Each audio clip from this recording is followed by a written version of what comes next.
In this video, I'll go over setting up Pi-hole using Docker on a UGREEN NAS. For those unfamiliar with Pi-hole, it is a network-wide ad blocker that acts as a DNS sinkhole, intercepting and blocking ads before they reach your devices. Pi-hole can be installed on various operating systems and architectures, or as a Docker container like I'll be covering in this video.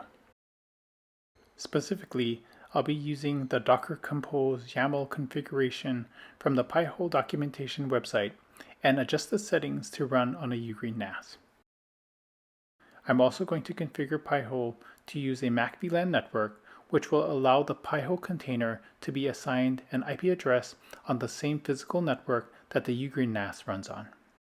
This eliminates issues with conflicting ports between Pi-hole and the NAS. However, MacVLAN-based containers aren't accessible by the host itself, so to allow the UGREEN NAS to access Pi-hole, we'll need to create a bridge network. The only prerequisite for setting up Pi-hole is that Docker is installed, so if you haven't done so, make sure to install Docker through the App Center. Once installed, go ahead and start the Docker app, then click on Network. What you'll want to look for are bridge networks that are currently set up, because you don't want to choose a bridge network for the Pi-hole container that would conflict with those that are already configured. In my case, I'll be using 172.30.0.0/16 for the Pi-hole bridge network, and if you don't see that network already set up on your UGREEN NAS, you can use it as well. Next, click on Project, then click Create to create a new project. Enter Pi-hole for the name, then copy the docker compose.yaml from the pinned comment of this video and paste it into the compose configuration box. You'll notice a lot of lines have been commented out, and that's because I found that the Pi-hole container wouldn't run properly if they were enabled, but I just left them in for reference. You'll also need to adjust a few entries, starting with TZ, where you'll need to enter in your time zone. Next, change the FLTconf web server API password to a password you would like to use to log on to the Pi-hole web interface. Scroll down a bit and confirm that the volume listed matches your setup. If you only have one volume configured on your NAS, you should be set. Scroll down further to the network section and let's look at the Pi-hole bridge network section first. If you're going to use the same bridge network that I'm using, you can leave things as is, but if not, adjust the settings appropriately. One thing I want to note is that the IP range I've set is a /32 subnet, which allows for only one host IP address, which will be 172.30.0.2 and will be the bridge network IP address assigned to the Pi-hole container. Now let's configure the MacVLAN network. What you enter will depend on your network environment, and the best I can do is provide you with a walkthrough of my setup to help you figure things out in yours. To begin, make note of the IP address that your UGREEN NAS is using. For mine, it is 192.168.103.5. Next, I'll bring up my router's WebUI and navigate to the local network that the UGREEN NAS is on, which is the server network on my router. From the General tab, I see that the subnet is a /24, so I know that the subnet will be 192.168.103.0/24 for the MacVLAN network.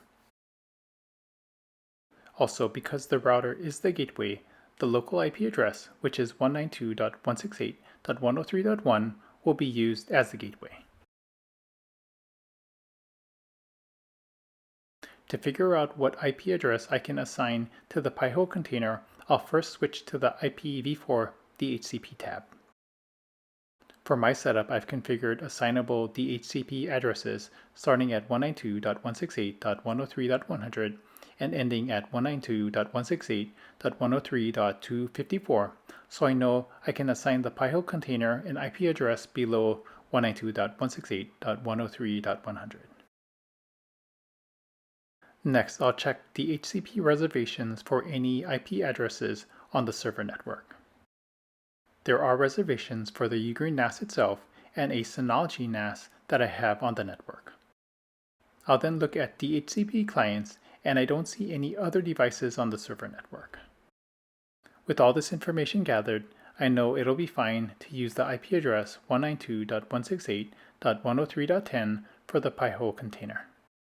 Since I'll only need one IP address, I'll use a /32 subnet for the IP range. Further details on subnets, subnet masks, DHCP reservations, and assignable DHCP addresses are beyond the scope of this video, but hopefully going through my setup help you determine the MacVLAN information you need in your environment. For further details on these topics, check out the links I've added to the description of this video. One last thing to figure out is the parent network interface. This can be done by first enabling SSH from the terminal control panel, then SSHing into the NAS using a terminal application. Once logged in, issue the IP address command, then look for the network interface your UGREEN NAS is using. For mine, I see the IP address of my NAS on ETH1, so that is the interface that I've entered as the parent network interface for the MacVLAN network. At this point, everything should be set. Make sure that the Run Immediately After Creation checkbox is enabled, then click Deploy. If all goes well, the project should start up successfully. If it did, bring up another browser tab and connect to the MacVLAN IP address that you assigned to the pihole container using HTTPS and ending with a /admin. Log in with the password you entered in the docker compose.yaml file, and you should now be logged into the pihole admin dashboard for the first time.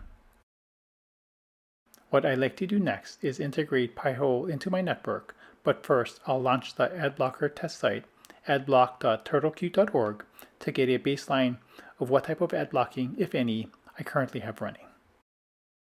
We can see that only 8% of what is being tested is currently being blocked.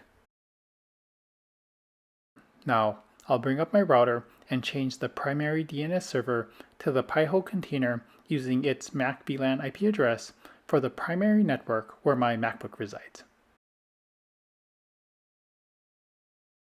Also, I'll change the primary DNS server to the pihole container's bridge network IP address for the server network so the UGREEN NAS itself can resolve host names with pihole.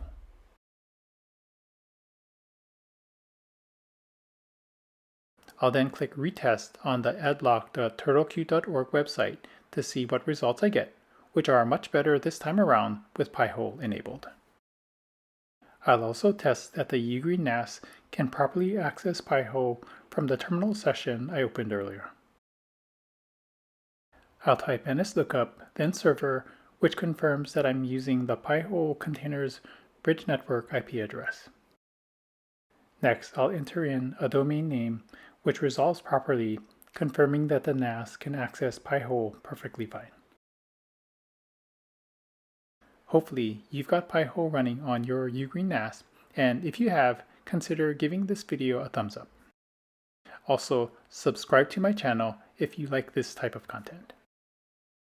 Lastly, if you'd like to support my work or hire me to help you implement pihole in your network, you can contact me by clicking on the link on screen or in the description below.